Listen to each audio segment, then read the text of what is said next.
जय सिया राम दोस्तों, स्वागत है आप सभी का आपके अपने चैनल लर्नर्स फेलो पे। आज का यह वीडियो आपके लिए बहुत ही महत्वपूर्ण रहने वाला है। वीडियो को शुरू करने से पहले यह समझ लें कि यह वीडियो सिर्फ और सिर्फ इग्नू से पीजीडीटी करने वाले स्टूडेंट्स के लिए है। वे मित्र जो हमारे इग्नू से पीजीडीटी कर रहे हैं उसके लिए यह कंप्लीट वीडियो रहने वाली है।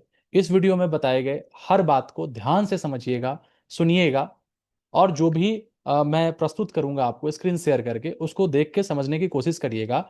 इसमें आपका एडमिशन से लेके असाइनमेंट, प्रोजेक्ट, मार्कशीट, डिग्री, यानी ओवरऑल आपकी पीजीडीटी की कंप्लीट जर्नी इस वीडियो को देखने के बाद कैसे रहती है। ओवरऑल कंप्लीट जर्नी हम कैसे कंप्लीट करते हैं, ये पूरी जर्नी को कैसे हम एक साल के भीतर तय करते हैं, संपूर्ण जानकारी आपको ये वीडियो में मिलेगी। यह वीडियो लगभग 30 से 35 मिनट की रहने वाली है। तो धैर्यपूर्वक समझिएगा। जो लोग भी इग्नू में एडमिशन लेना चाहते हैं या जो लोग एडमिशन ले चुके हैं, इग्नू में कब कब एडमिशन होते हैं, हमें कब असाइनमेंट जमा करना होता है, कब प्रोजेक्ट बनाना शुरू करना होता है, कब उसके लिए प्रपोजल भेजना होता है, स्टडी सेंटर क्या है, रीजनल सेंटर क्या है, इग्नू के असाइनमेंट हम कहाँ से जमा करें, कहाँ से डाउनलोड करें, कहाँ जमा करना है उसको, ओवरऑल इंफॉर्मेशन आपको इस वीडियो में मिलने वाली है। कई दिनों से आपके मैसेजेस आ रहे थे, कॉल्स आ रहे थे कि इग्नू से संबंधित प्रॉब्लम आ रही है, तो मैंने कहा एक कंप्लीट वीडियो अपलोड करनी जरूरी है, ताकि इस वीडियो को देखिए। इसके बाद भी अगर आपके कुछ प्रश्न रह जाते हैं तो डिस्क्रिप्शन बॉक्स में हमारे व्हाट्सएप ग्रुप का लिंक दिया गया है, जिसमें पीजीडीटी ग्रुप भी है। आप वहां रिक्वेस्ट भेज सकते हैं ज्वाइन करने के लिए, आपका रिक्वेस्ट अप्रूव कर दिया जाएगा और आप वहां भी प्रश्न पूछ सकते हैं। ठीक है। और इस वीडियो में दिखाए गए जो भी डॉक्यूमेंट्स हैं आपको उदाहरण के तौर पर प्रस्तुत किए गए हैं, और जो भी वहां पे अटैच करने होते हैं उससे रिलेटेड उन डॉक्यूमेंट्स को या उस सैंपल को आपको मैंने ड्राइव पे अपलोड करके रख दिया है, ताकि यह सिर्फ एक बार आपको ग्रुप में ढूंढने के, यानी कि ऐसा नहीं कि ये वीडियो अभी देखेंगे ग्रुप में रहेगा, उस टाइम पे हो सके वो मैसेज फिर पीछे चला जाए, हो सकता है 6 महीने साल भर बाद कोई इस वीडियो को देखे तो भी उसके लिए उतना ही वैल्यूएबल रहे जितना अभी है। तो उसको मैंने ड्राइव पे अपलोड कर दिया है और ड्राइव का लिंक आपको डिस्क्रिप्शन बॉक्स में मिल जाएगा। ओपन करने के लिए सिंगल क्लिक करेंगे ओपन हो जाएगा, नहीं तो उसको कॉपी करके जस्ट गूगल पे उसको पेस्ट करके आप एंटर करेंगे तो खुल जाएगा। उसमें इग्नू प्रोजेक्ट रिलेटेड डॉक्यूमेंट्स नाम से है, उसके अंदर दो फोल्डर मैंने बनाए हैं, एक प्रपोजल के लिए, एक फाइनल प्रोजेक्ट के लिए। तो प्रपोजल में जाएंगे तो उससे रिलेटेड डॉक्यूमेंट्स मिल जाएंगे, और प्रोजेक्ट में जाएंगे उससे रिलेटेड आपको डॉक्यूमेंट्स मिल जाएंगे। और वीडियो देखने के बाद, समझने के बाद आपको कोई भी परेशानी नहीं रहेगी। तो चलिए बिना देर किए हुए शुरुआत करते हैं इस वीडियो की। धैर्यपूर्वक सुनिएगा, और जो भी प्रश्न है आपको मैं सभी सभी प्रश्न को सम्मिलित करने की कोशिश किया हूं। तो वीडियो को देखिए, मैं स्क्रीन शेयर कर रहा हूं, आपको एक एक चीज बताने की कोशिश करूंगा। दोस्तों, सबसे पहले अगर बात करें तो IGNOU Indira Gandhi national open university जो है वो डिस्टेंस मोड में क्लासेस चलाती है, ऑनलाइन मोड में भी एडमिशन लेती है, और इसमें आप डिस्टेंस मोड में अपनी कोर्स को कंप्लीट करते हैं। ठीक है। इसी का एक कोर्स है जिसका नाम है PGDT, post graduate diploma in translation.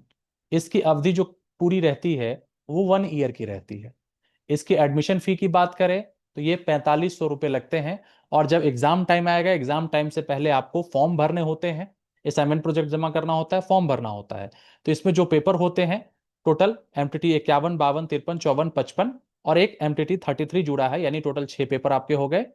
और प्लस एमटीटी 06 जो कि प्रस्ताव वो परियोजना कार्य है, जो कि आपको दिल्ली भेजना होता है। ठीक है, मैं सबके बारे में बात करूंगा। तो उसके लिए आपको पर पेपर जो है, आपको एग्जामिनेशन फी की बात करें तो जब एग्जाम टाइम आएगा तो आपको 200 रुपये पर पेपर देने होते हैं। तो यानी 6 पेपर हो गए तो 600 दुनी 1200 हो गए आपके टोटल। और प्रोजेक्ट के लिए 500 रुपया आपको सबमिट करना है। वहां पे आप जब फॉर्म भरेंगे एग्जामिनेशन फॉर्म, तो प्रोजेक्ट के लिए चेकिंग के लिए अभी आपको 500 रुपये देने पड़ेंगे। यानी एग्जाम टाइम फॉर्म भरते समय आपको टोटल 1700 रुपये। ये आज के डेट के हिसाब से बता रहा हूं, हो सकता है कोई 6 महीने साल भर 2 साल बाद देखे, कुछ परिवर्तन आ जाए तो उसके हिसाब से देख लीजिएगा। आज 1 मार्च 2026 है, इसके हिसाब से बता रहा हूं। ठीक है। तो ये एग्जाम एडमिशन लेंगे, एडमिशन लेने के बाद क्या होता है, तो जब आप एडमिशन लेंगे ऑनलाइन एडमिशन होता है। कहां से होता है, तो आप ignu.ac.in, ये इसका ऑफिशियल वेबसाइट है। इसमें जाएंगे, यहां पे आपको इसके बाद आपको स्टूडेंट्स स्टूडेंट सर्विस करके स्टूडेंट सर्विसेज में जाएंगे, और उसी में आपको सब कुछ दिख जाएगा। फिर उसी में आप एडमिशन में जाएंगे, मैं आपको ओपन करके भी दिखा दूंगा कैसे क्या है। एडमिशन सेक्शन में जाएंगे, अपना कोर्स सेलेक्ट करेंगे, आगे सब कुछ ऑनलाइन एडमिशन होगा। एडमिशन होने के लगभग 15 से 15 डेज टू लगभग 1 महीने, कभी कभी थोड़ा सा ज्यादा भी लग जाता है, आपका ये एडमिशन कंफर्मेशन का आपको मेल आ जाएगा।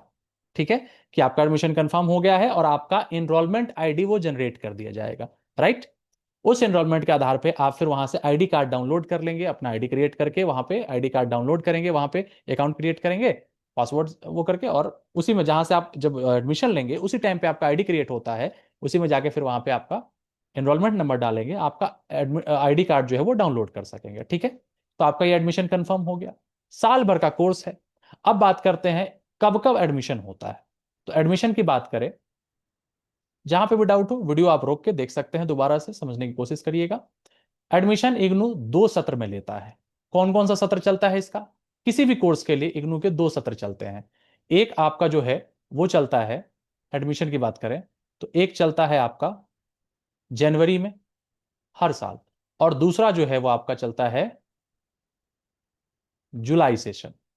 आप किसी में भी एडमिशन ले सकते हैं। ठीक है, अब जनवरी सेशन की बात करें तो इसका जो असाइनमेंट होगा और इसका प्रोजेक्ट होगा, दो चीजें जमा करनी होंगी, क्योंकि पीजीडीटी में प्रोजेक्ट वर्क भी है, एमटीटी 06 मैंने आपको बताया, और बाकी जो सब्जेक्ट है एमटीटी 51, 52, 53, 54, 55 और 33, इसके जो ओवरऑल हैं उसमें आपको असाइनमेंट जमा करना होता है।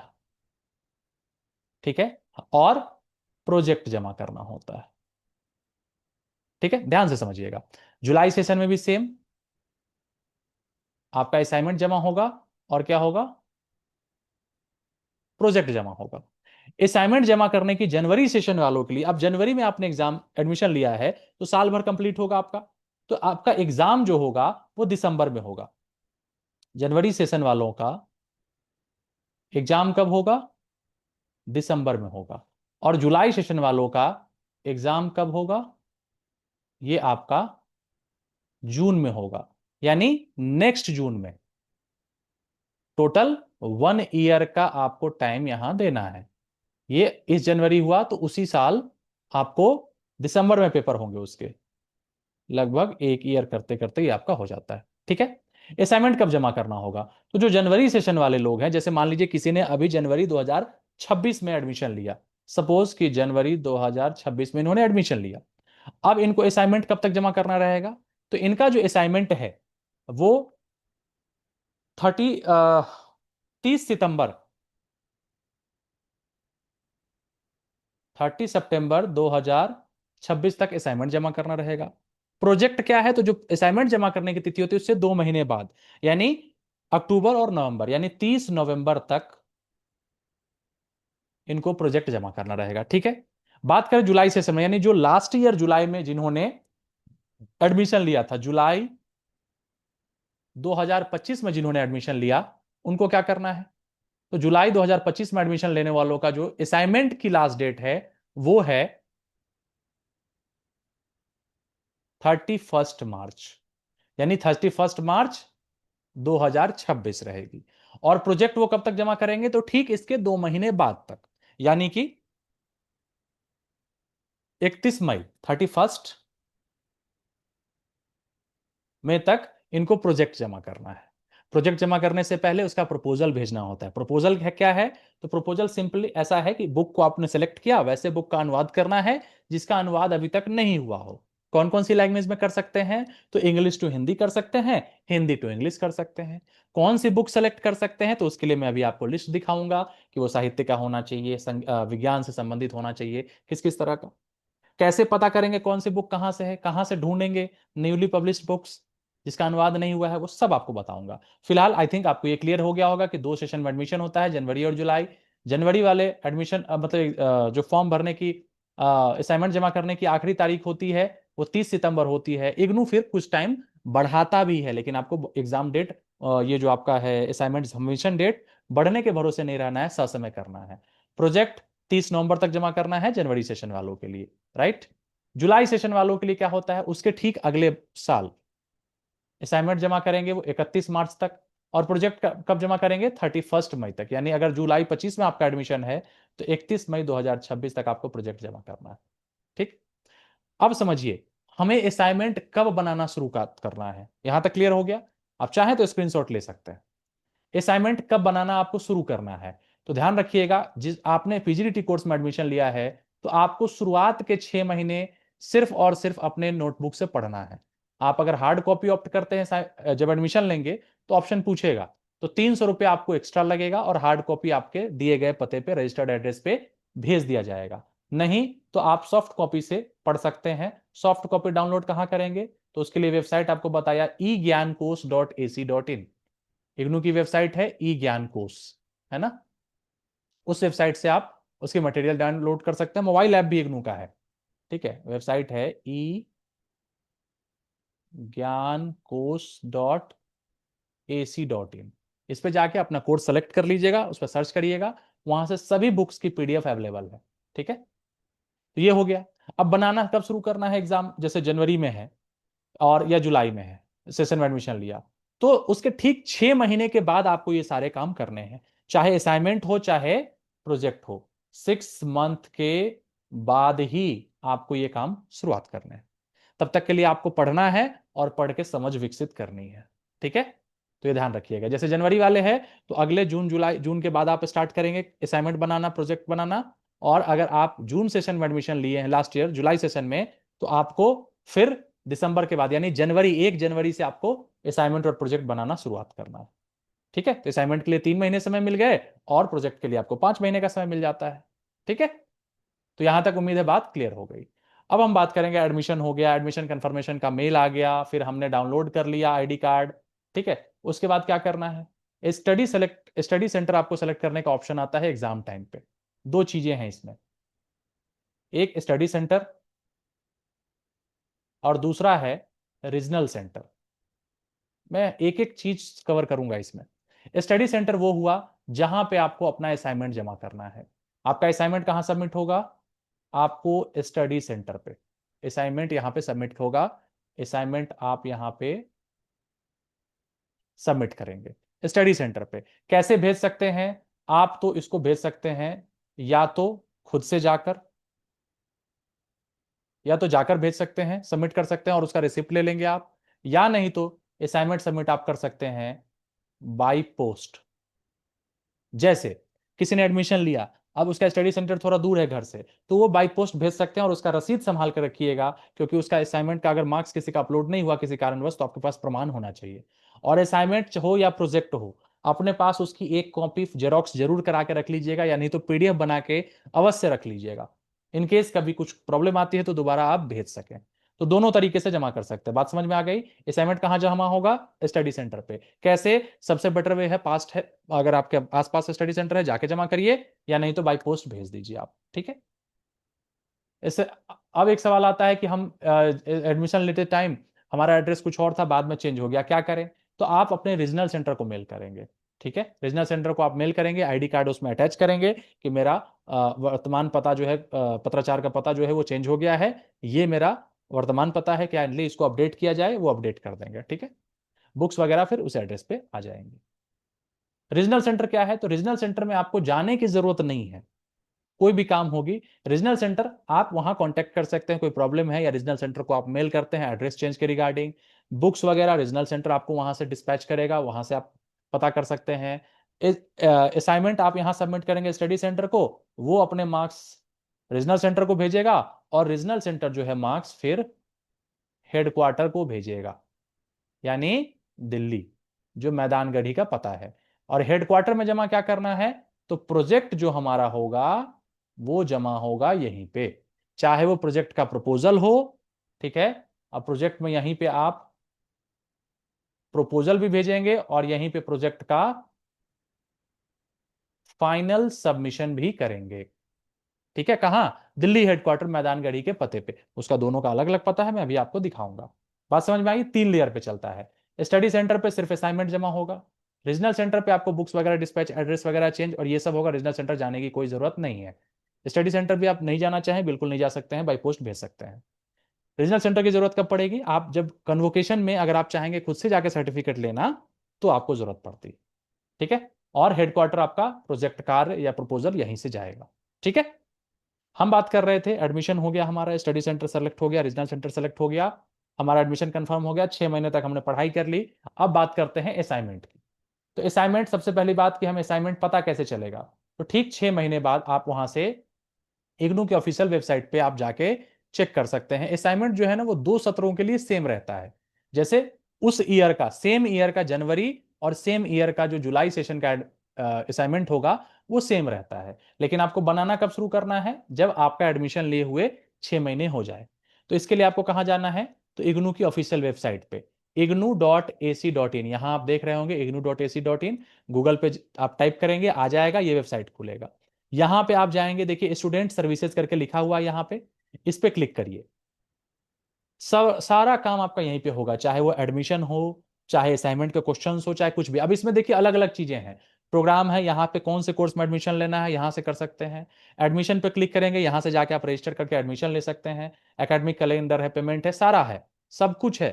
सेल्फ लर्निंग रिसोर्सेज यहाँ से डाउनलोड। अब आप अगर यहाँ पे देखिए तो स्वयं पोर्टल, ये सब कुछ है। लाइब्रेरी है, लाइब्रेरी में जाके आप बुक्स वगैरह के बारे में। एग्जामिनेशन है, तो एग्जामिनेशन में जाके एग्जाम फॉर्म भरेंगे, है ना। एग्जामिनेशन फॉर्म, जब असाइनमेंट सबमिशन का डेट जब ओवर हो जाता है, जो कि बताया आपको मार्च और सितंबर, उसके ठीक बाद आपको एग्जामिनेशन फॉर्म का पोर्टल ओपन होता है। इसी एग्जामिनेशन वाले में जाके आप एग्जाम फॉर्म भरते हैं, फी पेमेंट करते हैं, तभी आप एग्जाम दे पाते हैं। एक चीज और, अगर आपको एग्जाम देना है, कहाँ पे दे सकते हैं, जहां स्टडी सेंटर है, जहां रीजनल सेंटर है, जी नहीं। आप एग्जाम अपने नियरेस्ट किसी भी सेंटर पे दे सकते हैं, इग्नू के जो भी अवेलेबल सेंटर है, आप जिस भी शहर में है। सपोज कोई एडमिशन लिया यूपी में, बनारस में, रीजनल सेंटर उसका बनारस है, स्टडी सेंटर बनारस लिया उसने। वो हो सकता है दिल्ली तैयारी कर रहा है, एग्जामिनेशन दिल्ली में रह के तैयारी कर रहा है। एग्जामिनेशन के टाइम उसको लगता है कि एग्जामिनेशन फॉर्म भर रहा है, जैसे सपोज अक्टूबर नवंबर में, अब उसको लगता है कि नहीं वो जो है दिल्ली में रहेगा उस टाइम, तो सिंपली दिल्ली का एग्जामिनेशन सेंटर आप सेलेक्ट कर सकते हैं, और वो टाइम से अगर आप करेंगे अप्रूव हो जाएगा, आपको एग्जामिनेशन सेंटर दिल्ली हो जाएगा। आप दिल्ली में एग्जाम दे सकते हैं, भारत के किसी भी कोने में दे सकते हैं, जो नियरेस्ट अवेलेबल वहां पे सेंटर रहेगा। ठीक है, ये हो गई। रिजल्ट वाले में जाएंगे तो वहां पे ग्रेड कार्ड शो करेगा, वहां पे आपके मार्क्स जब अपलोड होते हैं, एग्जाम जब आपका होता है, एग्जाम के 45 दिन के बाद, जो भी आपका एग्जाम होगा उसके 45 दिन के बाद उसका मार्क्स अपडेट होना शुरू हो जाता है। असाइनमेंट के भी मार्क्स उसी टाइम चढ़ते हैं, और थ्योरी के भी मार्क्स चढ़ते हैं। हो सकता है असाइनमेंट के कुछ टाइम पहले भी चढ़ जाएंगे क्योंकि आपने सबमिट कर दिया। ओके, लेकिन एग्जामिनेशन जब आपका लास्ट होगा उसके 45 दिन के बाद आपके रिजल्ट डिक्लेयर कर दिए जाते हैं। ये स्टूडेंट ग्रीवेंस है, आईग्राम है। मान लीजिए असाइनमेंट का नंबर नहीं चढ़ा, कोई प्रॉब्लम है, तो यहां से जाके आप अपना कंप्लेंट रजिस्टर कर सकते हैं, वहीं पे रिप्लाई भी आता है। कन्वोकेशन क्या है, तो जब आप एग्जाम दे लेंगे, तो एग्जामिनेशन देने के बाद 45 दिन के बाद ग्रेड कार्ड आपका शो होगा। ग्रेड कार्ड में अगर जितने सब्जेक्ट आपने एग्जाम दिए हैं, पेपर और प्रोजेक्ट, सभी के मार्क्स के बाद अगर कंप्लीटेड लिखा हुआ आता है, तो उसके बाद लगभग एग्जाम ग्रेड कार्ड कंप्लीट होने के 1 महीने के बाद इग्नू आपके रजिस्टर्ड एड्रेस पे मार्कशीट और प्रोविजनल भेजता है। मार्कशीट ओरिजिनल और प्रोविजनल जो सर्टिफिकेट है, वो दो चीजें खुद ब खुद वो भेजेगा, उसके लिए कुछ नहीं करना है, डाक के थ्रू आपके घर पे आ जाएगा। उसके बाद जो नेक्स्ट कन्वोकेशन का डेट होगा, दीक्षांत समारोह, उसके लिए आपको रजिस्टर करना पड़ता है, 600 रुपए का पेमेंट करना पड़ता है, और उसमें पूछा जाता है कि आप जाके डिग्री लेंगे या आपको भेजा जाएगा। तो आप अगर सेलेक्ट करते हैं जाके, मान लीजिए किसी कारणवश नहीं भी जा पाते हैं, तो इग्नू आप कन्वोकेशन के 2 3 3 4 दिन बाद वो आपको बाई पोस्ट भेज देता है वहां से, और उसके आप हफ्ते 10 दिन में आपको रिसीव हो जाएगा। नहीं तो आप टिक कर सकते हैं कि बाई पोस्ट चाहिए, तो बाई पोस्ट भेज देगा। 600 रुपए का लेकिन उसके लिए पेमेंट होता है। सवाल आता है क्या फाइनल डिग्री लेनी जरूरी है क्या, हमारा जब असाइनमेंट मार्कशीट और प्रोविजनल आ गया है तो जी हाँ, प्रोविजनल जो सर्टिफिकेट होता है उसकी वैलिडिटी तब तक ही होती है जब तक आपकी फाइनल डिग्री नहीं मिल जाती है ना। तो जब आपकी फाइनल डिग्री मिल गई तो प्रोविजनल की डिग्री खत्म, मतलब उसकी वैल्यू खत्म हो जाती है। मार्कशीट और ये फाइनल डिग्री हर जगह आपको वही दिखाना होगा जहां भी डॉक्यूमेंट वेरिफिकेशन होगा वहां। इन केस अगर फाइनल डिग्री अवेटेड है, नहीं आया है, तो फिर आप डॉक्यूमेंट वेरिफिकेशन में मार्कशीट और प्रोविजनल भी दिखाते हैं, कोई समस्या नहीं आती। ठीक है, तो ये फाइनल डिग्री आप वहां पे आपको बाई पोस्ट आ जाता है या जाकर ले सकते हैं। इस तरीके से आपका शुरुआत से लेकर अंत तक का सफर प्रीजीडीटी का तय होता है। कितने मार्क्स लाने होते हैं पासिंग के लिए, तो हर एक सब्जेक्ट में 100 नंबर में 40 नंबर लाना अनिवार्य है, तो ही आप पास होंगे। कितने प्रतिशत मार्क्स लाएं कि हमारा जीएसटी और वगैरह में कोई दिक्कत ना हो, पास होना है, चाहे आप किसी भी डिवीजन से पास हो, बस 40% से एबव होना चाहिए। ठीक है, अब बात आती है असाइनमेंट तो असाइनमेंट में 30% जुड़ता है जो फाइनल रिजल्ट होगा, और जो आप थ्योरी पेपर देंगे उसका 70% कैलकुलेट होता है। यानी असाइनमेंट का 70% 30% निकालिए, टोटल थ्योरी का 70% निकालिए, टोटल 100% मिलकर यही आपका रिजल्ट बनता है। ओके, लेकिन कोशिश करिए कि फर्स्ट डिवीजन आ जाए तो और बेटर। जितना पढ़ाई कर रहे हैं खुद से असाइनमेंट बनाएंगे, खुद से प्रोजेक्ट बनाइए, किसी भी दलाल किसी भी कोई बनाने वाले के चक्कर में मत पड़िए। पैसे भी ले लेगा, आपका काम भी नहीं करेगा, आप परेशान होंगे। ठीक है, तो बिल्कुल इग्नू भी यही कहता है। और अगर पकड़े जाते हैं कि आपका कॉपीड है या इस तरह से किसी से बनवाया है बार बार, तो आप पे कुछ कार्रवाई भी हो सकती है। इग्नू अपने जो कार्यक्रम संदर्शिका उसमें ये लिखता है। तो इसलिए किसी से ही बनाने के चक्कर मत रखे, खुद से बनाइए। इस वीडियो के माध्यम से आपको सारी हेल्प मिल जाएगी। अब हम बात करते हैं क्वेश्चन कहां से डाउनलोड करें असाइनमेंट के। तो 6 महीने हमारा कंप्लीट हो गया, अब हमको असाइनमेंट वर्क करना है। क्वेश्चन यहां करेंगे, डाउनलोड्स वाले में हम चले जाएंगे। डाउनलोड्स में आप जैसे ही जाते हैं तो डाउनलोड्स में आपको अलग अलग चीजें डाउनलोड करने के लिए ऑप्शन आता है। देखिए मैं इसको थोड़ा सा जूम कर देता हूं आपके लिए। अब यहां पे अगर आप देखेंगे तो यहां पे लिखा है करेंट असाइनमेंट पोर्टल। देखिए यहां पे करेंट असाइनमेंट पोर्टल है, आप इसको क्लिक करिए। इस पे क्लिक करेंगे तो जो हाल फिलहाल का असाइनमेंट का पोर्टल है वो लेटेस्ट वाला खुल जाएगा। थोड़ी देर वेट करिएगा, वेबसाइट लोड होने में थोड़ा समय लगता है।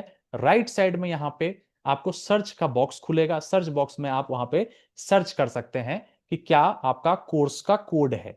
जैसे पीजीडीटी का पीजीडीटी कोर्स कोड आएगा, यहां देखिए सर्च आ गया ना, यहीं पे हम सर्च कर लेंगे।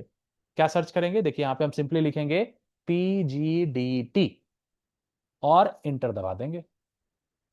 इसके बाद देखिए आपका खुल के आ जाएगा अलग अलग कोर्स, पीजीडीटी आरबीएस और ये सब। नहीं, हमारा कहां से है शुरुआत, यहां से पीजीडीटी एमटीटी 51, पीजीडीटी एमटीटी 52, पीजीडीटी 53 एमटीटी, पीजीडीटी 54, और फिर नेक्स्ट पेज पे आएंगे, सेकंड पेज पे क्लिक करेंगे तो यहीं पे आ जाएगा एमटीटी 54 के बाद पीजीडीटी एमटीटी 55 और पीजीडीटी एमटीटी 33। यानी 51, 52, 53, 54, 55 और 33, यानी 6 पेपर के आपको असाइनमेंट सबमिट करने हैं। और प्रोजेक्ट जो है वो भेजना है, पहले प्रस्ताव भेजेंगे दिल्ली, और वो फिर आपका अप्रूव हो जाएगा, लेटर आएगा उसका मेल पे। उसके बाद आप फाइनल प्रोजेक्ट भेजेंगे, तो वो उसका एग्जामिनेशन नहीं होता है, उसमें सिर्फ 40 नंबर आपको लाने होते हैं, वो प्रोजेक्ट आप भेजते हैं। ठीक है, एग्जामिनेशन 6 पेपर का, इसलिए 6 पेपर का ही असाइनमेंट देना।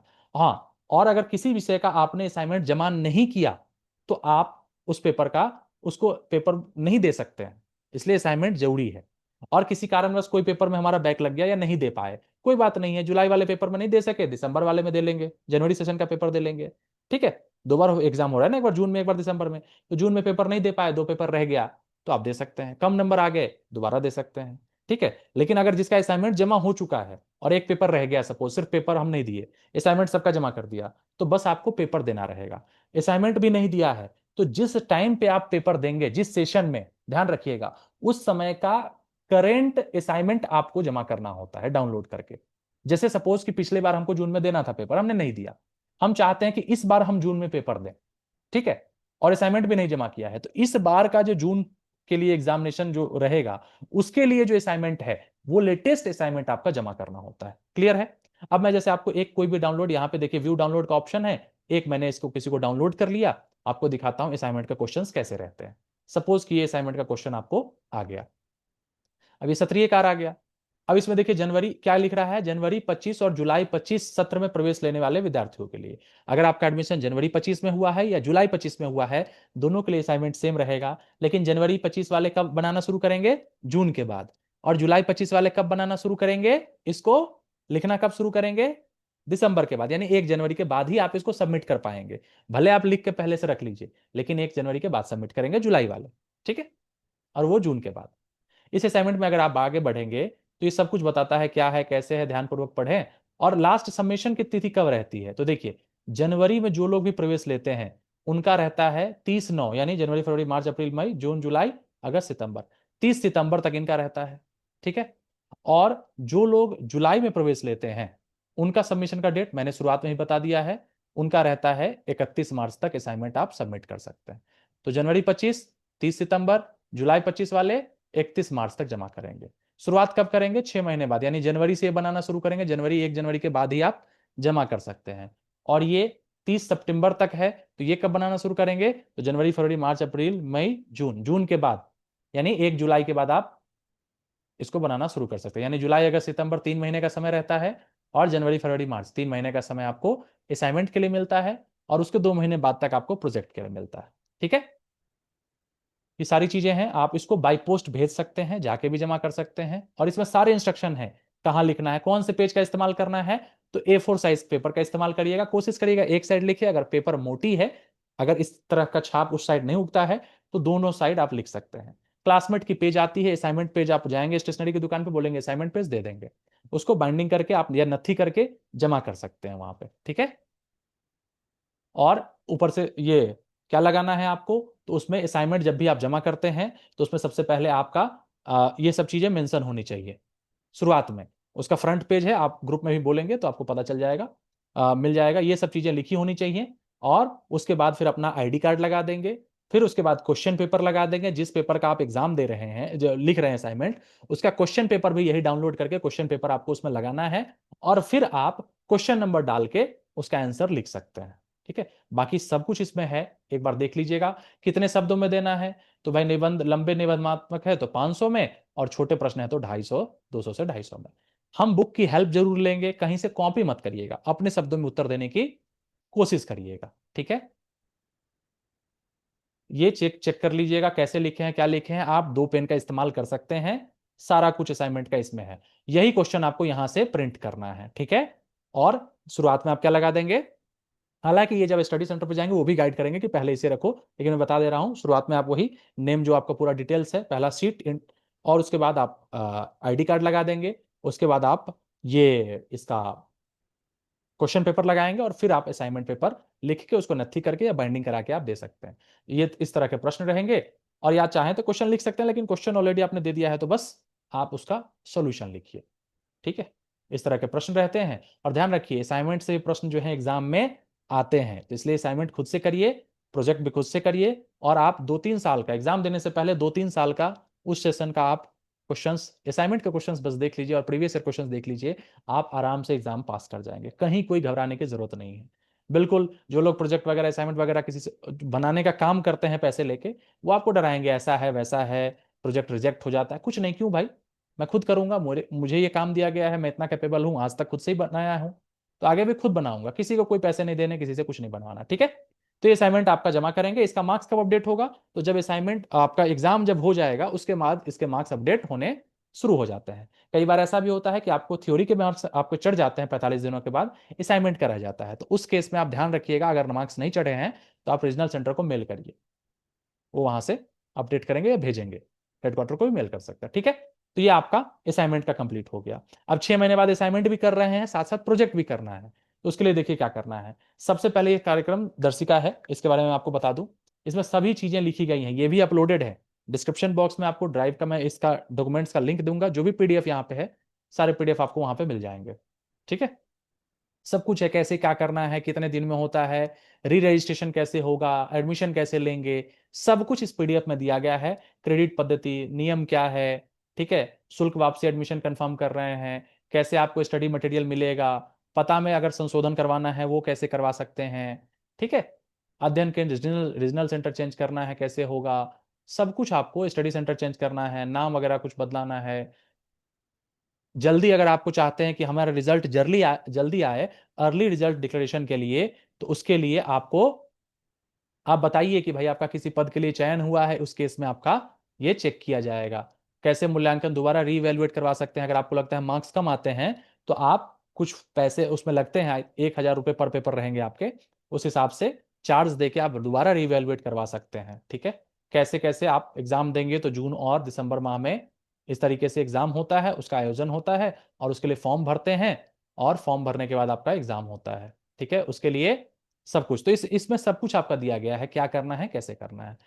वेबसाइट से पीडीएफ हम कैसे उसका पीडीएफ डाउनलोड कर सकते हैं, तो ये वेबसाइट है eGyanKosh.ac.in, इससे आप उसके पीडीएफ को डाउनलोड कर सकते हैं, डिजिटल सामग्री को डाउनलोड कर सकते हैं। अनुवाद अध्ययन और कैसे कैसे आप करेंगे सब कुछ, ठीक है। सब कुछ दिया गया है इसमें पीडीएफ, एक बार पढ़ लीजिएगा कितने क्रेडिट का कौन कौन सा पेपर है। और इसमें 33 वाला ऐड नहीं किया है, थोड़ा सा अपडेटेड, इसको बाद में होगा तो पता चलेगा, लेकिन बता दिया अभी के हिसाब से। कैसे पूरा करना है इसको एक बार देखिए, सब कुछ आप लोगों के लिए ही लिखा गया है, कैसे पढ़ना है, क्या करना है, सारा कुछ इसमें लिखा गया है, ठीक है। अब हम बात करते हैं, देखिए पास होने के लिए 40 से कम आया है तो आप फेल कर जाएंगे, असाइनमेंट के 30% जुड़ते हैं। सारा कुछ मैंने बता दिया है ओवरऑल। अब मैं बढ़ता हूं सीधा प्रोजेक्ट के लिए। तो देखिए, प्रोजेक्ट के लिए जैसे ही आपका 6 महीना कंप्लीट हो जाए, आपको दो चीजें हैं इसमें, प्रपोजल भेजना पड़ता है। प्रपोजल का मतलब क्या है कि हमने ये बुक सेलेक्ट किया है और इस बुक में ये सारी चीजें हैं, उसका कुछ फॉर्मेट है, हम इसको अनुवाद करना चाहते हैं इंग्लिश से हिंदी या जो भी आपका लैंग्वेज होगा वो। आप उस प्रपोजल को भेजेंगे। कहाँ जाएगा? दिल्ली जाएगा। ठीक है, दिल्ली हेडक्वार्टर जाएगा। जो एड्रेस दिया गया है मैं बता दूंगा, इस पीडीएफ में है वो एड्रेस। उसके बाद वहां से आप जब भेजेंगे, उसके 15 दिन से लगभग 1 महीने के भीतर आपको मेल आता है, जो रजिस्टर्ड मेल होगा उस पर आपको वो लिस्ट आती है कि हाँ आपको आपका जो है ये अप्रूव कर दिया गया। ढेर सारे लोग रहेंगे, सबको मेल आएगा, उस लिस्ट में आपका नाम रहेगा, वो टॉपिक रहेगा और आप उसमें पेज नंबर देंगे। कितने वर्ड्स का ये होना चाहिए? तो लगभग 8 से 10 हजार शब्दों का अनुवाद करना होता है। ऐसे बुक का सिलेक्शन करना होता है और उसमें 8 से 10 हजार शब्दों का अनुवाद करना होता है जिसका ट्रांसलेशन पहले नहीं हुआ हो।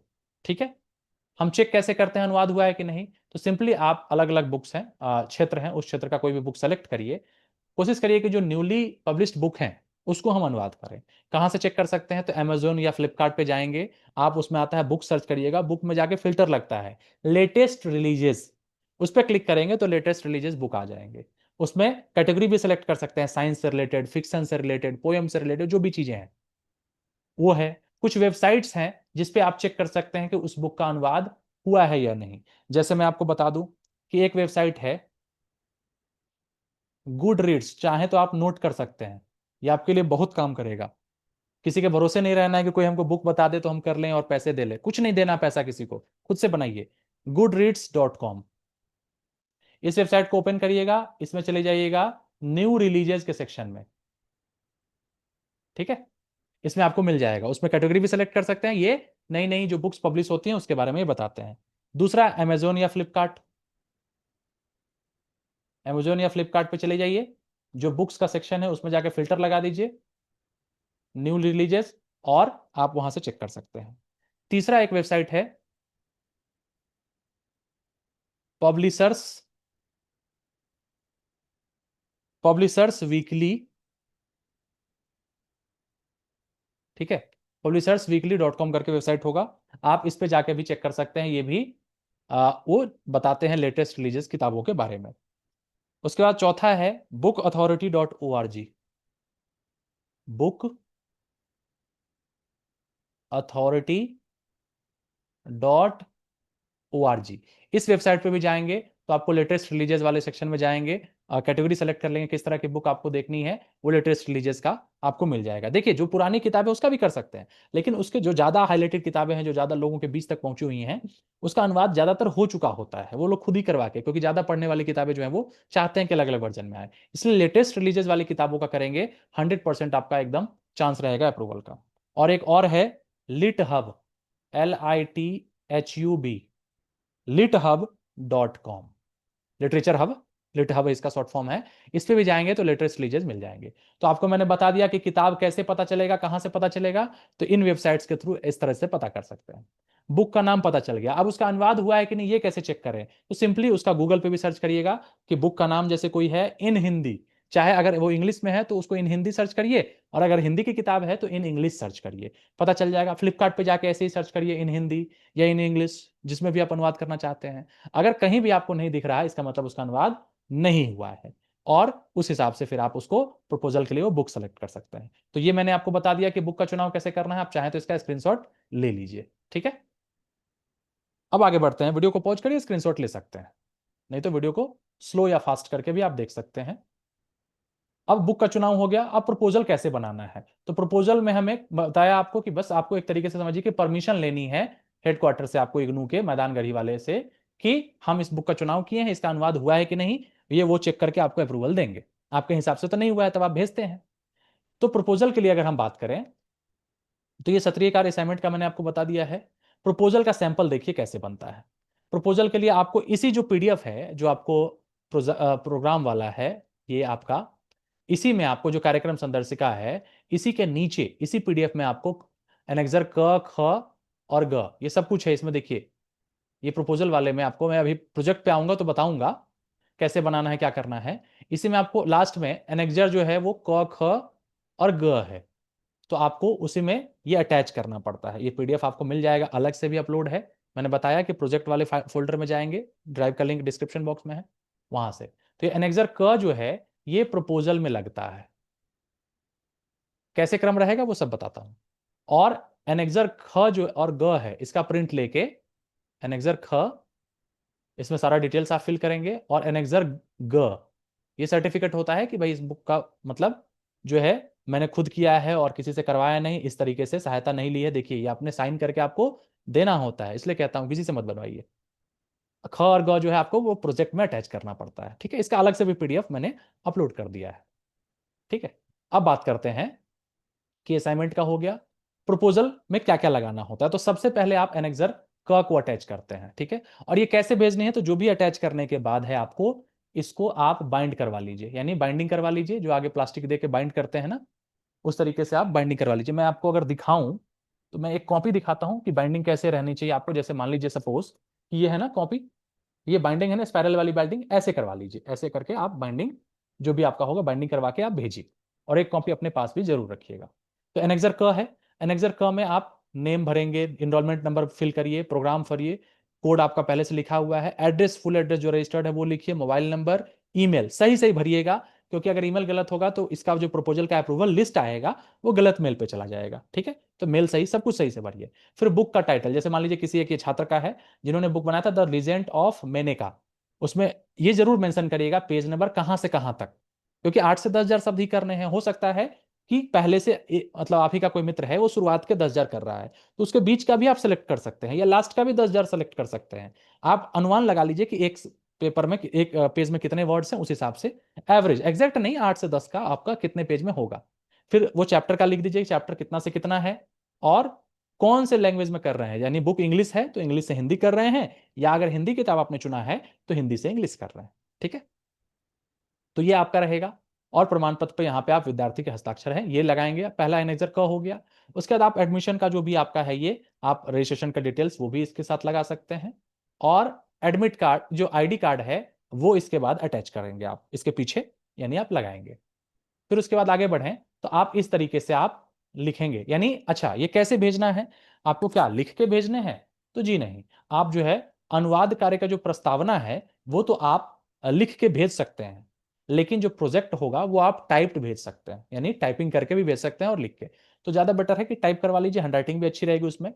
तो इसको आप प्रोजेक्ट जो है वो टाइप्ड ही भेजिएगा, ध्यान रखिएगा, प्रोजेक्ट जो है आपका वो टंकन में ही भेजिए।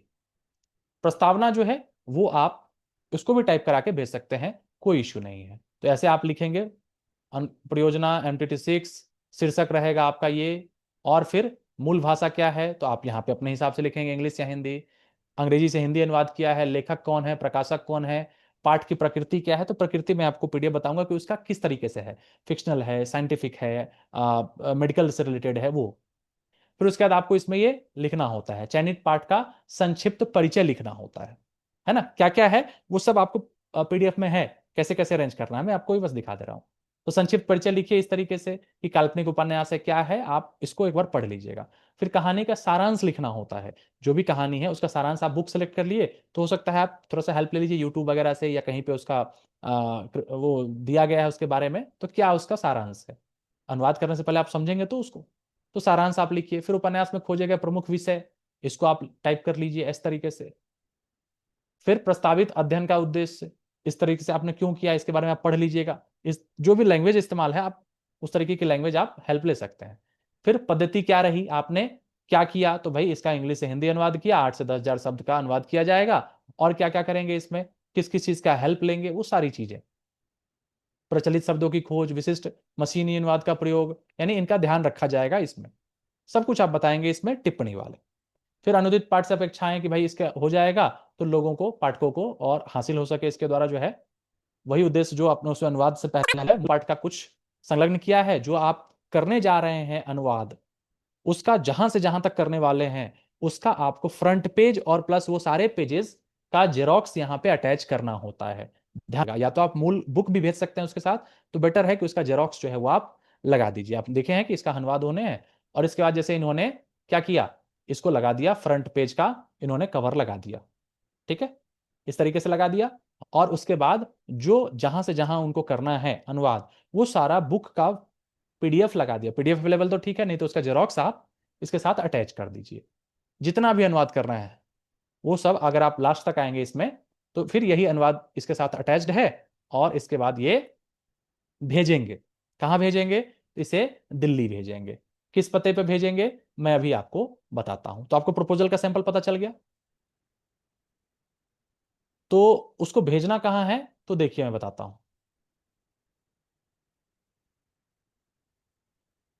इसमें हम आएंगे तो क्या क्या इंपॉर्टेंट चीजें हैं मैं थोड़ा सा फास्ट बता देता हूं। सामान्य परिचय, ये सारी चीजें हैं। ये देखिए कह रहा है कि अध्ययन को अंतिम 6 महीने में पूरा करना होगा। ये सब आपको बता चुका हूं। 8 से 10 हजार शब्द होंगे। ये सारा जो भी हाईलाइटेड किया हुआ है ना, इस पीडीएफ से एक बार आप पढ़ लीजिएगा।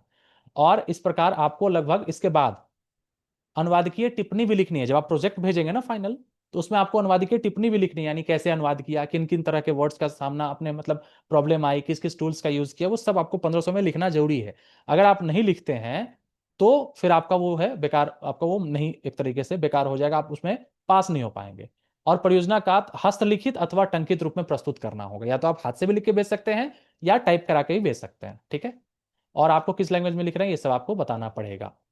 फिर क्या है, कैसे कैसे, तो सबसे पहले आप प्रत्येक अनुवाद के लिए पाठ का चयन प्रस्ताव आप भेजेंगे, अनुमोदन प्राप्त करेंगे और उसके बाद आप करेंगे।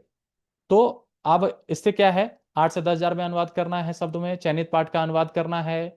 अनुभवों के आधार, यानी क्या क्या लगेगा, अनुवाद करेंगे, इसके साथ अनुमोदन होगा, यानी चयन, पहले चयन कर लेंगे, उसके बाद अनुमोदन होने पर उसका अनुवाद करेंगे।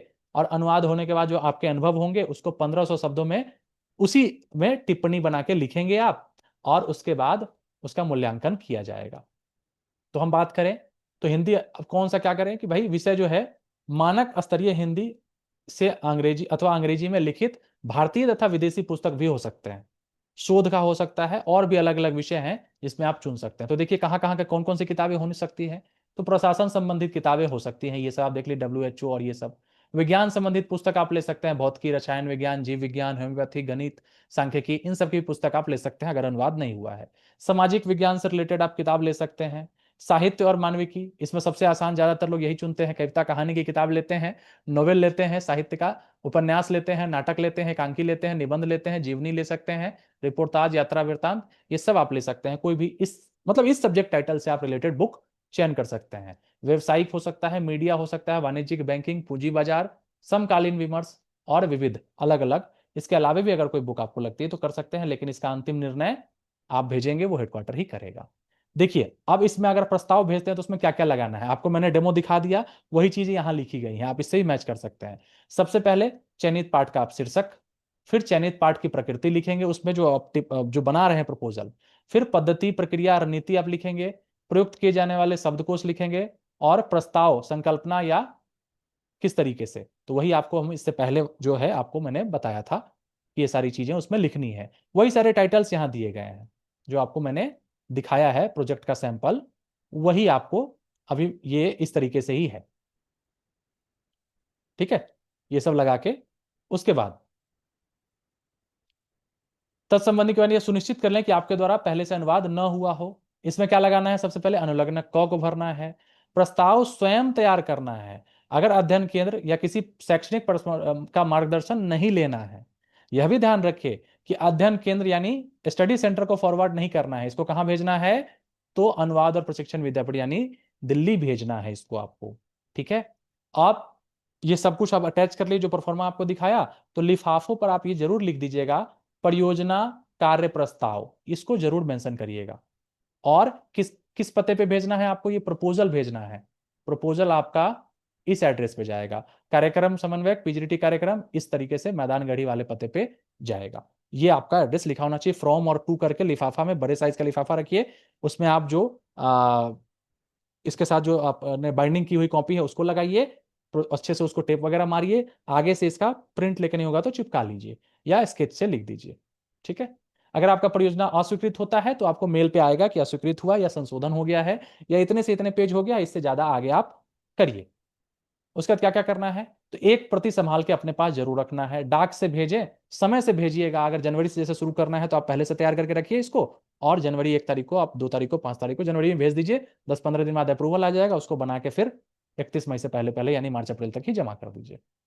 जो शीर्षक आप चुनेंगे उसके बाद उसमें कोई भी परिवर्तन आप नहीं कर सकते हैं। अनुलग्नक क में अपेक्षित जानकारी जो भी चीजें हैं सब कुछ आपको भरना है और फोन नंबर मेल का आपको करना है। इसमें स्वीकृति के आप अनुवाद परियोजना कार्य काम जैसे नहीं अप्रूवल होता है उसके बाद ही आप इसको अनुवाद करने का काम शुरू करिए। अब ये भेज दिया आपने, उसके बाद अनुमोदित हो गया, दूसरा चरण आपको मेल पे आ जाएगा कि आपका अनुवाद यानी ये आपका अप्रूवल हो गया है। अब अनुवाद करने का तरीका क्या होगा, तो स्वयं और ईमानदारी पूर्वक से करना है आपको। ठीक है, आप अगर खुद से कर रहे हैं तो सबसे बेटर है, यानी खुद से ही करना है इसको। आप कोर्सों की सूची बना लें, यानी जिन जिन आप डिक्शनरी का यूज कर रहे हैं उसको आप जिस जिसका हेल्प ले रहे हैं, गूगल का हेल्प ले रहे हैं, ट्रांसलेशन का हेल्प ले रहे हैं, वो नोट करिए ताकि टिप्पणी में आप इसको आप बता सकें। जिन शब्दों का पर्याय नहीं मिले हैं उन सबको नोट करिए। अनुवादकीय यानी आपका वही अनुभव होगा ना जो आप अनुवादकीय टिप्पणी में लिखेंगे। संरचना लिस्ट है, सबको अलग से नोट करिए, अनुवादकीय टिप्पणी में इसको उल्लेख करेंगे। अब उसके बाद अनुवाद कर लिया, उसके बाद अनुवादकीय टिप्पणी में क्या करेंगे, तो 1500 शब्द में इसको लिखना जरूरी है। जो भी आपका अनुभव होगा उसको आपको लिखेंगे। अनुवाद कार्य में प्रयुक्त पद्धति जो भी आपको लिखना है उसमें, अनुवाद कार्य में प्रयुक्त उपकरण किस किस टूल्स का आपने यूज किया है, कौन कौन सी कठिनाइयां हुई और क्या क्या चुनौतियों का सामना करना पड़ा, सब जो है ये 1500 शब्द में लास्ट में आप अटैच करते हैं। ध्यान दीजिएगा कि इसके साथ अपने शब्दों में अनुवाद की टिप्पणी भी लिखकर साथ साथ भेजनी है, यानी प्रोजेक्ट के साथ लास्ट में अनुवाद की टिप्पणी होना जरूरी है। यदि इसके साथ अनुवाद की टिप्पणी का जमा नहीं किया जाएगा तो मूल्यांकन नहीं होगा और आपकी परियोजना स्वीकार नहीं की जाएगी। ध्यान रखिएगा। कैसे भेजना है, अब इसके लिए भेजने के लिए क्या करना है, तो अनुवादकीय टिप्पणी के साथ परियोजना कार्य को फुल आकार के कागज, पर्याप्त हाशिया दोनों साइड आपको डैश जगह छोड़ना है, व्हाइट पेपर पे टाइप करके आप इसको भेज सकते हैं, एक तरफ से लिखकर प्रस्तुत करें। अगर हस्तलिखित अनुदिक परियोजना अनुवाद की टिप्पणी का संभव करना न हो तो आप उसे टंकित करा के, यानी खुद से नहीं लिख सकते हैं तो टंकित या बाइंडिंग टाइप करवा लीजिए और उसको बाइंड करवा के भेज दीजिए। और जो टंकन करके भेजेंगे, जो टाइपिंग वाला भेजेंगे, वो आपका क्या होना चाहिए, जेरोक्स नहीं होना चाहिए, ओरिजिनल टाइपिंग वाला होना चाहिए। ठीक है, उसकी फोटोकॉपी नहीं होगी और सबका एक कॉपी अपने पास संभाल के रखना है। अगर यह पाया जाता है, ध्यान दीजिएगा, ये सबसे इंपॉर्टेंट आपके लिए यही बताना चाह रहा हूं कि आपने परियोजना कार्य स्वयं नहीं किया है या किसी अन्य विद्यार्थी के परियोजना कार्य की नकल की है या किसी और से करवा भी लिया है, सेम वही चीज है, खुद से नहीं किया, तो विश्वविद्यालय के नियम के अनुसार आपके विरुद्ध आवश्यक कार्रवाई की जाएगी। आप ध्यान रखिए इस चीज को, मैं वही कह रहा हूं, खुद से करिए। अनुरोध, इसको भेजने अध्ययन केंद्र या किसी शैक्षणिक प्रदर्शन से मार्गदर्शन नहीं लिया हो, ये स्वयं करना है आपको। और अनुवाद की टिप्पणी सहित जो आप भेजेंगे, कहाँ भेजेंगे, तो ये आपका प्रोजेक्ट पे भेजने का ये एड्रेस है, ये प्रोजेक्ट आप भेजेंगे इस एड्रेस पे। ठीक है, आप ये एड्रेस को आप चाहें तो टाइप मतलब इसको प्रिंट लेके चिपका भी सकते हैं। ठीक है, और अगर आपको उस टाइम जैसे कोविड टाइम हुआ था कि ऑनलाइन भी भेज सकते हैं तो अपलोड भी कर सकते हैं, लेकिन ये हर बार नहीं रहता। और कह रहा है कि एक अंतिम कॉपी अपने सॉफ्ट या हार्ड कॉपी अपने पास जरूर रख लीजिए, उसका पीडीएफ बना के या प्रिंट करके, ताकि काम आए। और अंतिम तिथि आपको बता दिया कि जनवरी वाले कब भेजेंगे, 30 नवंबर से पहले भेजेंगे, और जुलाई वाले जो हैं कब तक भेजेंगे, 31 मई से पहले भेजेंगे, यानी 6 महीने कंप्लीट होने के बाद ही आपको ये काम शुरू करना है। और जनवरी का 30 नवंबर और जुलाई का 31 मई से पहले भेजना है। ये प्रोजेक्ट की बात मैं कर रहा हूं। अगर आप मान लीजिए अंतिम तिथि के बाद भेज रहे हैं प्रोजेक्ट तो भी स्वीकार किया जाएगा, लेकिन उस सेशन में आपका रिजल्ट क्लियर नहीं होगा, फिर नेक्स्ट सेशन में आपका मार्क्स चढ़ेगा और फिर आप उस टाइम पे आप लेट से आपका रिजल्ट आएगा। ध्यान रखिएगा इस चीज को, इसलिए समय से करिए। क्रम क्या रहेगा, देखिए प्रोजेक्ट में आपको सबसे पहले क्या लगाना है, तो आपको परियोजना कार्य परफॉर्मा लगाना है, स्वीकृति के उपरांत भेजा गया अनुमोदन पत्र, सबसे पहले आपको उसका परियोजना का जो आपको लेटर मिला है वो लगाइए। उसके बाद मौलिकता अनुवाद पत्र, उसका जो आपको टिप्पणी लेखन कार्य स्वयं करने का जो प्रमाण पत्र है यानी ख और ग वो लगाना है। फिर उसके बाद 8 से 10 हजार जो आपने अनुवाद किया है शब्दों में वो लगाना है। उसके बाद टिप्पणी लगाना है 1500 शब्द वाला।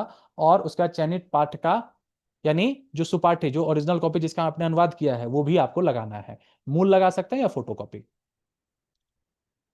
किस पे भेजना है, तो आपने देख लिया कि जो आपका ये रहेगा आपको इस एड्रेस पे ही भेजना है।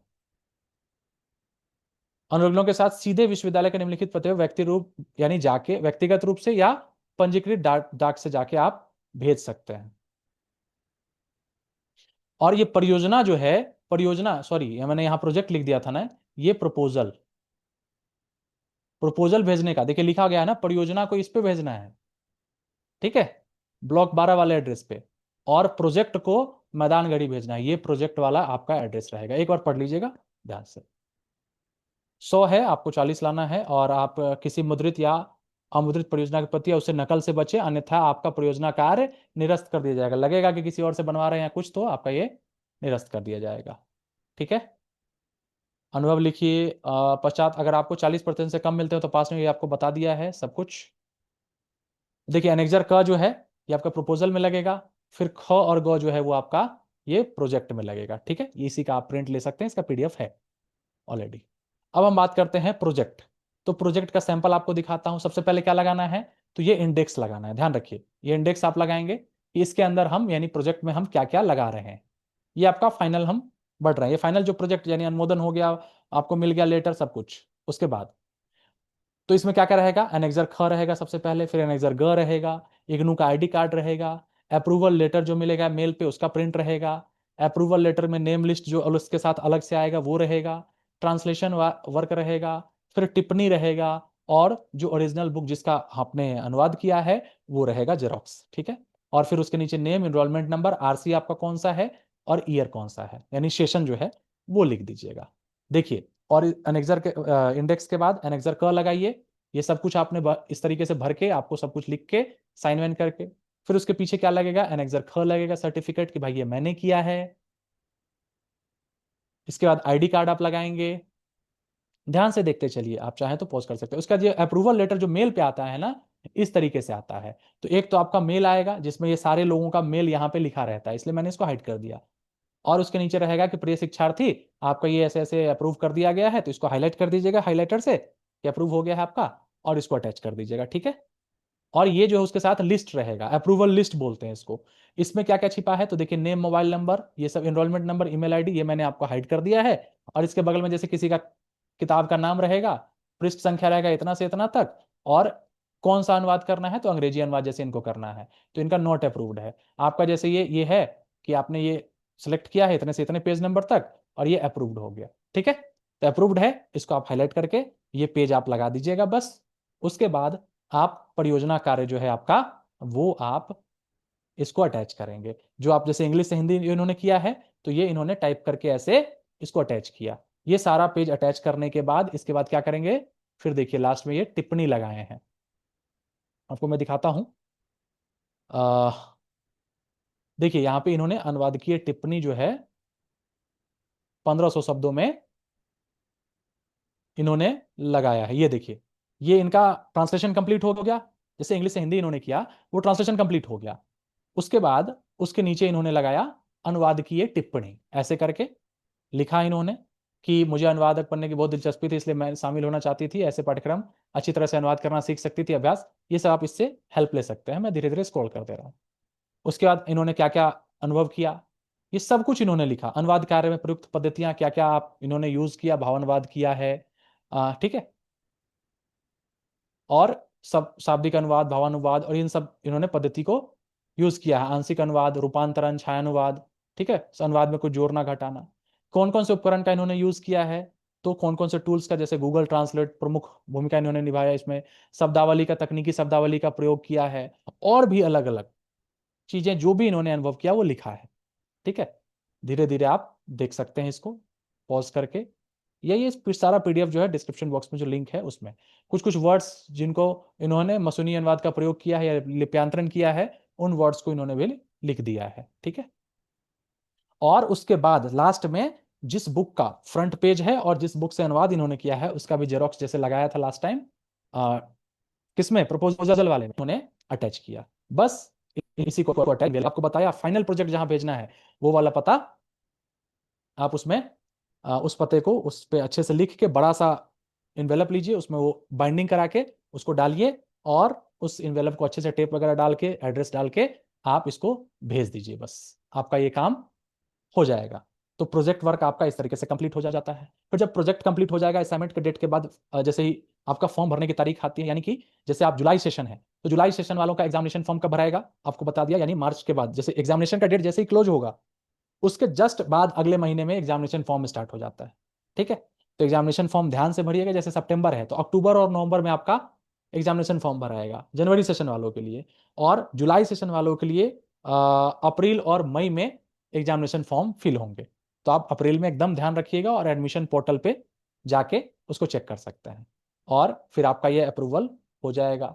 देखिए एनेक्जर क ये है, अलग से मैं इसको पीडीएफ अपलोड कर दूंगा, आप इसको चेक कर लीजिएगा। फिर एनेक्जर ख और ग जो कि आपको प्रोजेक्ट में लगाना है, मैंने अलग से फोल्डर बना के डाल दिया है। ये इंडेक्स सीट है जो कि आपको प्रोजेक्ट में लगाना है। ये सारी चीजें ये भी आपको पीडीएफ मिल जाएगा, और इग्नू के वेबसाइट से मैंने आपको बता ही दिया कि कैसे प्रोजेक्ट डाउनलोड करना है। ठीक है, और आप एग्जामिनेशन फॉर्म भरने की अगर बात करें, वो भी मैं आपको दिखाई देता हूं कि ignu.ac.in पे जाके आप उसके एग्जामिनेशन वाले सेक्शन में चले जाइएगा।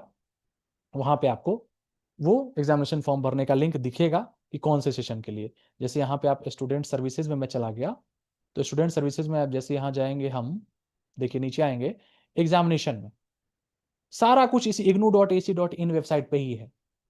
ठीक है, आप ओके कर दीजिए, इसमें आपको ये एग्जामिनेशन वाले वेबसाइट पे ले जाएगा।